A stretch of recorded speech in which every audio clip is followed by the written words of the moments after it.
اب حضرت ابراہیم علیہ السلام کی خواہش یہ تھی کہ میری ساری قوم ایک جگہ جمع ہو اور میں ساری قوم کو جمع کر کے اجتماعی طور پر سب کو ایک خدا کی طرف بلاؤں، ایک خدا کی عبادت کی تبلیغ کروں۔ اب اس موقع کی آپ تلاش میں تھے اور آپ نے انہیں یہ کہا بھی تھا کہ ایک دن میں تمہارے سارے بتوں کو توڑ دوں گا۔ اب وہ قوم ہر سال ایک میلہ کیا کرتی تھی، شہر سے باہر جا کر بچے، بوڑھے،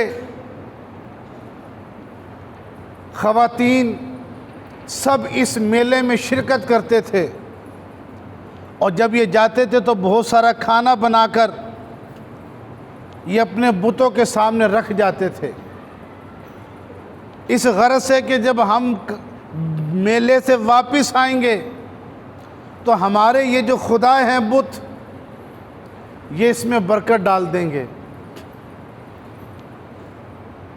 جب یہ قوم ساری میلے کی طرف جانے لگی شہر سے باہر، اور انہوں نے حضرت ابراہیم علیہ السلام کو بھی دعوت دی، ساتھ چلنے کو کہا، آپ نے ان کی دعوت کو قبول نہیں کیا۔ اب سارا شہر میلے میں چلا گیا، آپ نے کلہاڑا اٹھایا اور بت خانے تشریف لے گئے اور دیکھا کہ بتوں کے سامنے بہت سارا کھانا پڑا ہے۔ آپ نے انہیں صدا دی کہ تم کھانا کیوں نہیں کھاتے؟ وہ بت تھے، بھلا کیا جواب دیتے؟ آپ نے بتوں کو توڑنا شروع کر دیا، سارے بتوں کو توڑ دیا، انہیں منہ گرا دیا۔ جو سب سے بڑا بت تھا اسے چھوڑ دیا اور کلہاڑا اس کے کاندھے پہ رکھ دیا، اور قرآن نے یوں بیان فرمایا، فَجَعَلَهُمْ جُزَازًا إِلَّا كَبِيرًا لَهُمْ لَعَلَّهُمْ إِلَيْهِ يَرْجِعُونَ، کہ حضرت ابراہیم علیہ السلام نے بتوں کو ٹکڑے ٹکڑے کر دیا سوائے ان کے بڑے بت کے، اور وہ اس لیے ایسا کیا لَعَلَّهُمْ إِلَيْهِ يَرْجِعُونَ، تاکہ جب وہ قافلے سے اپنے میلے سے واپس آئیں تو آ کے اس بڑے بت کی طرف رجوع کریں۔ جب میلہ اختتام کو پہنچ گیا اور وہ قوم میلے سے واپس جب آئی تو کیا دیکھا کہ ان کے بت تو ٹوٹے پڑے ہیں، اور بڑا بت صحیح سلامت ہے۔ اب وہ آپس میں گفتگو کرنے لگے کہ من فعل ھذا بآلہتنا انہ لمن الظالمین، اور انہوں نے آپس میں یہ گفتگو کرنا شروع کر دی، ہمارے خداؤں کے ساتھ یہ کس نے ایسا کیا، وہ تو بڑا ظالم ہے۔ جب وہ آپس میں گفتگو کر رہے تھے تو کچھ لوگوں نے کہا، قالوا سمیعنا فتى یذکرہم یقال لہ ابراہیم،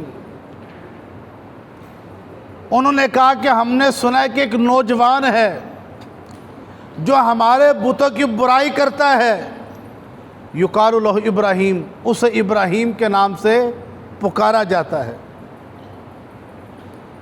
جب سرداروں نے حضرت ابراہیم علیہ السلام کا نام سنا وہ جلال میں تمتما اٹھے،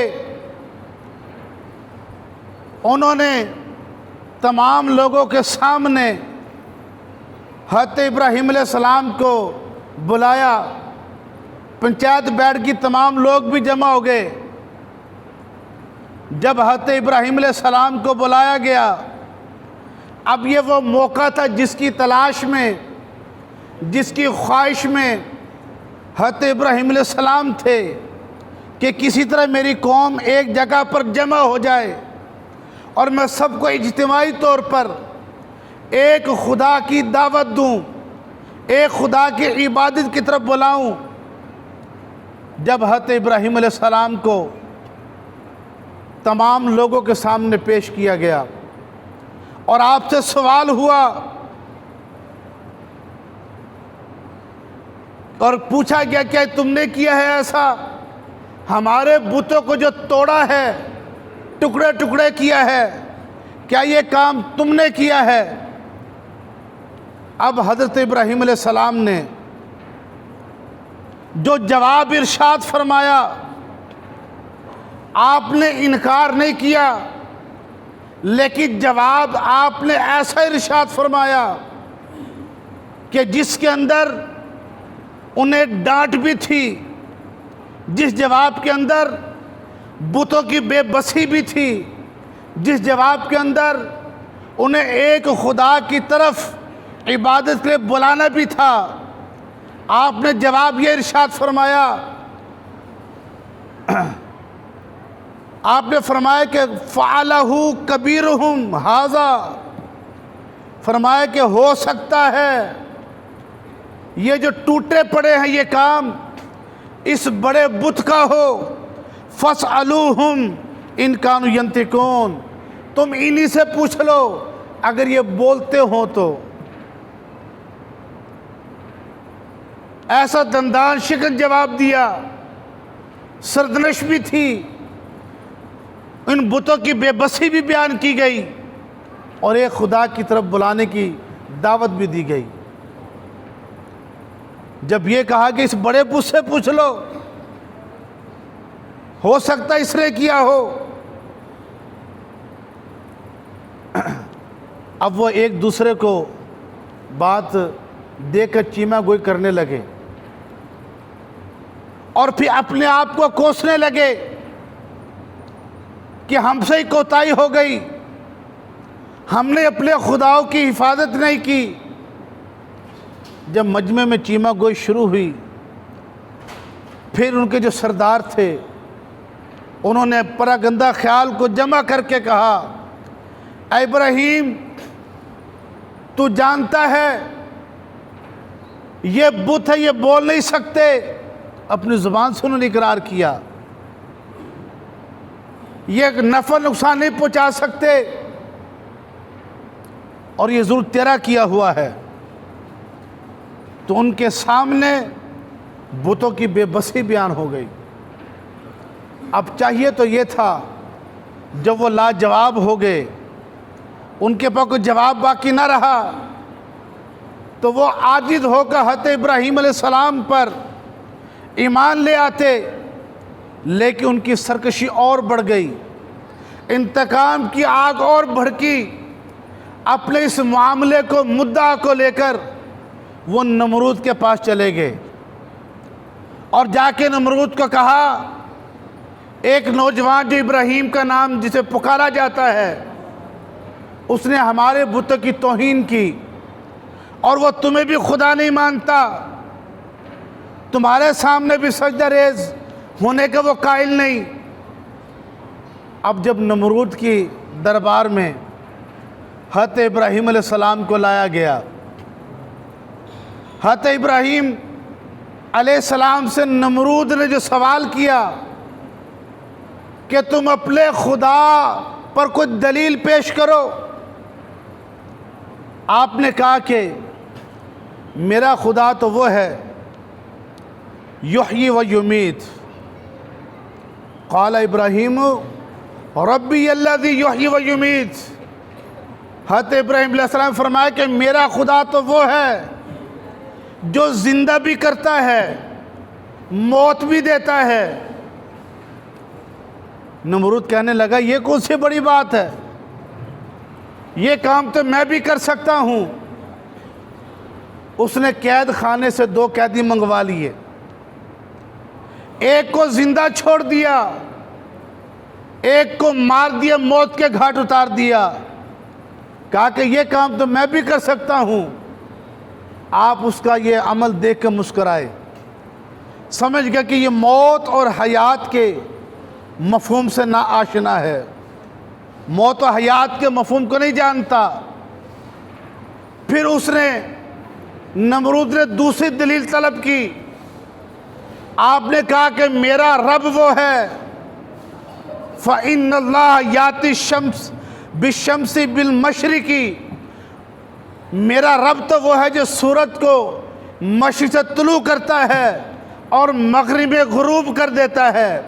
اے نمرود، اگر تو اپنے آپ کو خدا کہتا ہے فاتح من المغرب، تو اس کو مغرب سے طلوع کر کے دکھا۔ اب یہ دلیل الوہیت ایسی رکھی، نمرود عاجز آ گیا۔ دلیل کو دوبارہ سماعت فرم، قرآن نے کیا فرمایا؟ فَإِنَّ اللَّهَ يَأْتِي بِالشَّمْسِ مِنَ الْمَشْرِقِ، کہ بے شک اللہ تعالیٰ وہ سورج کو مشرق سے طلوع کرتا ہے اور مغرب میں غروب کر دیتا ہے۔ اور نمرود کو کیا آپ نے ارشاد فرمایا کہ فَأْتِ بِهَا مِنَ الْمَغْرِبِ، اے نمرود اگر تو خدا ہے تو سورج کو مغرب سے طلوع کر کے دکھا۔ یہ تھی دلیل الوہیت جو حضرت ابراہیم علیہ السلام نے نمرود کے سامنے رکھی۔ اس دلیل کی روشنی میں ایک نقطہ سمجھانا چاہتا ہوں یہاں پر۔ اس بات کو دوبارہ، اس دلیل الوہیت کو میں دہراتا اور رپیٹ کرتا ہوں۔ حضرت ابراہیم علیہ السلام نے جو دلیل الوہیت رکھی کہ اللہ تعالیٰ تو وہ ہے جو سورج کو مشرق سے طلوع کرتا اور مغرب میں غروب کر دیتا ہے۔ اے نمرود، اگر تو خدا ہے تو سورج کو مغرب سے طلوع کر کے دکھا۔ اس کو ذہن میں رکھیے۔ آئیے ذرا خیبر کے مقام پر۔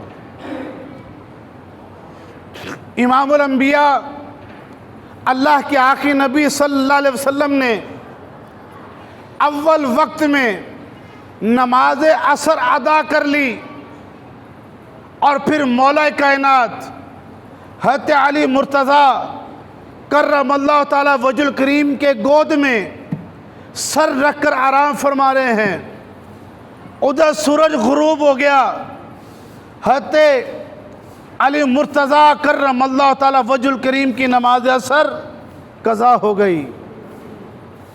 مولا علی نے واری تیری نیند پر نماز، وہ بھی عصر جو اعلیٰ خطر کی تھی۔ اب کتنی اہمیت کی حامل عصر کی نماز۔ امام الانبیاء علیہ السلام کے دور میں ایک خاتون بڑی پریشان حال آئی، روتی چلاتی آئی، کہا کہ یا رسول اللہ میں تباہ ہو گئی، برباد ہو گئی۔ رسول اللہ اس کی پریشانی کا یہ کیفیت کو دیکھ کر فوراً متوجہ ہوئے، کہا کہ کیا ہو گیا؟ کہا کہ میں نے زنا کروایا، جو بچہ پیدا ہوا وہ سرکے کے ڈرم میں پھینک دیا، سرکہ بھی بیچ دیا، ایک جان کو بھی ہلاک کر دیا۔ رسول اللہ صلی اللہ علیہ وسلم بس اتنا ہی۔ پھر فرمایا میں تو سمجھا کہیں تیری عصر کی نماز قضا ہو گئی۔ اللہ اکبر۔ یہ عصر کی نماز جسے صلاۃ الوسطیٰ کہا جاتا ہے، اتنی اہمیت کی حامل۔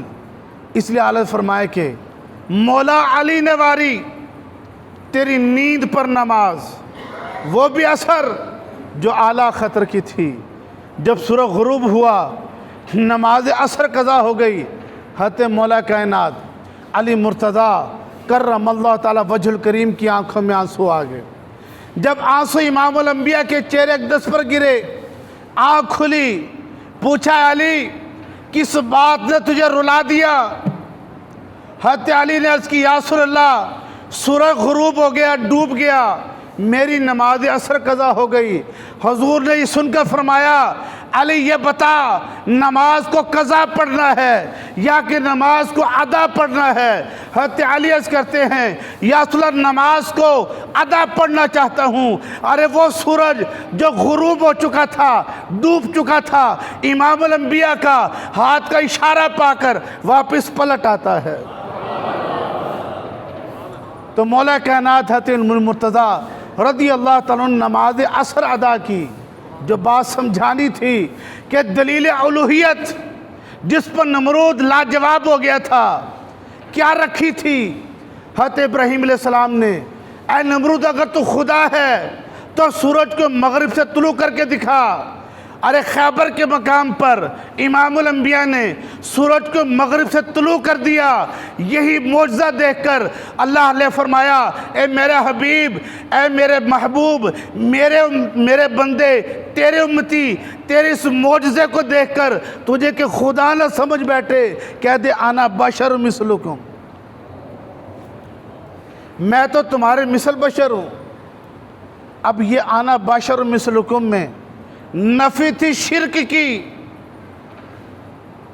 کہ وہ دلیل الوہیت دیکھ کر اے امام میرے محبوب، تجھے لوگ سجدہ ریز نہ ہو جائیں، تجھے خدا نہ سمجھ بیٹھے۔ تو شرک کی نفی کرتے کیا فرمایا؟ انا بشر مثلکم۔ لیکن لوگوں نے کیا سمجھا کہ اس میں نفی معاذ اللہ نورانیت کی ہے، جبکہ نور کی جو ضد ہے وہ اندھیرا ہے، بشر نہیں ہے۔ نور و بشر شرعاً و عقلاً جمع ہو سکتے ہیں، قرآن ہی خالی اٹھا کے دیکھ لیں۔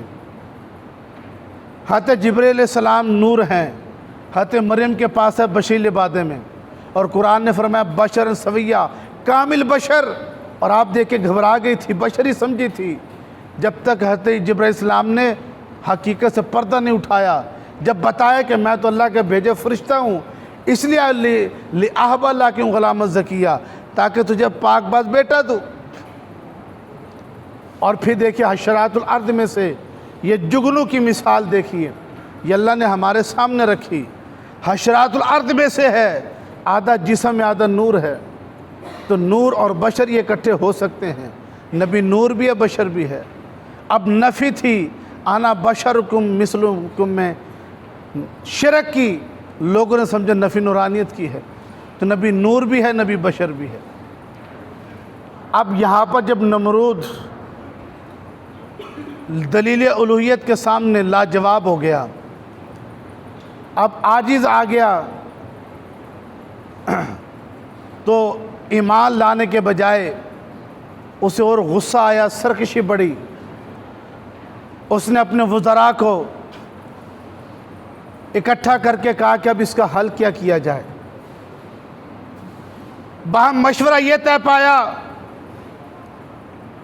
کہ آگ جلائی جائے اور پھر حضرت ابراہیم علیہ السلام کو اٹھا کے اس آگ میں پھینک دیا جائے۔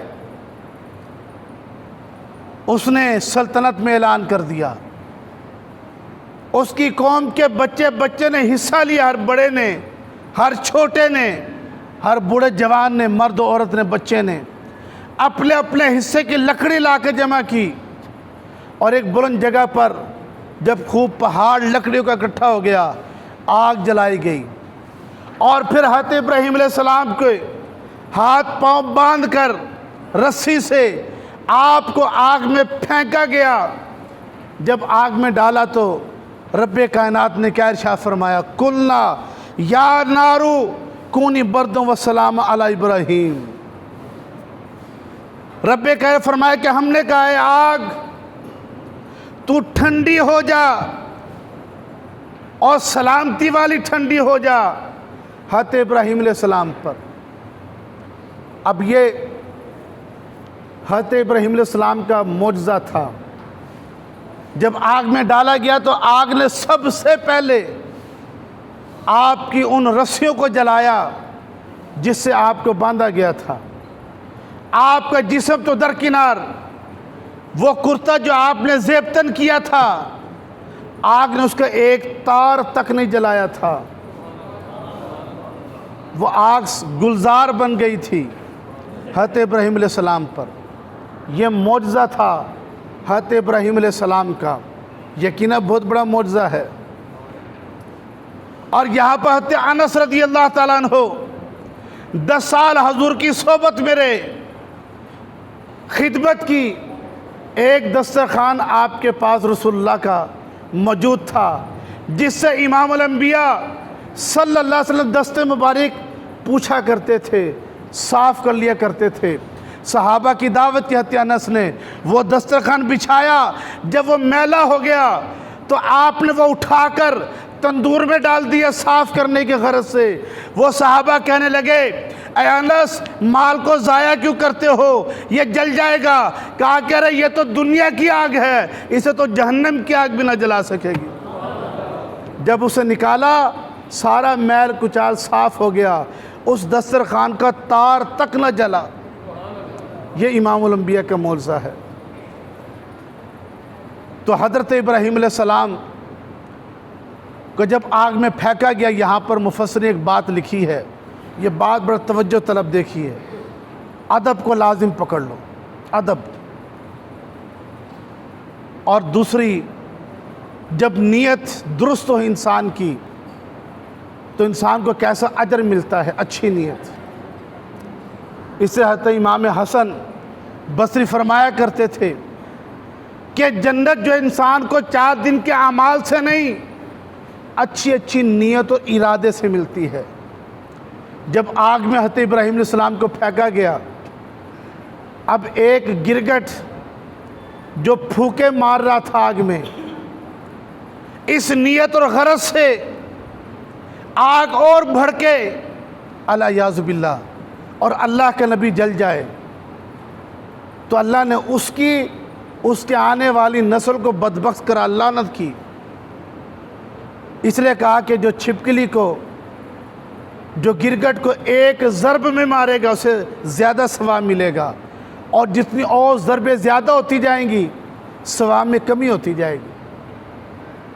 اور دوسری جانب دیکھیے، کبوتر وہ چونچ میں پانی لے کر آتا تھا اور پانی پھینکتا تھا آگ پر، اس نیت و ارادے سے آگ بجھ جائے، اللہ کے نبی بچ جائے، اللہ نے اس کی نسل میں ایسی برکت دی، اس کی بیٹ کو بھی پاک رکھا۔ اس کا مقام کیا تھا؟ اب دیکھیں زیادہ تر یہ مزارات اولیاء اور مدینہ شریف دیکھیں کتنے کبوتر نظر آتے ہیں، پاک جگہ ان کا مسکن بنا دی، لوگ گھروں میں پالتے ہیں فخر سے ان کبوتروں کو۔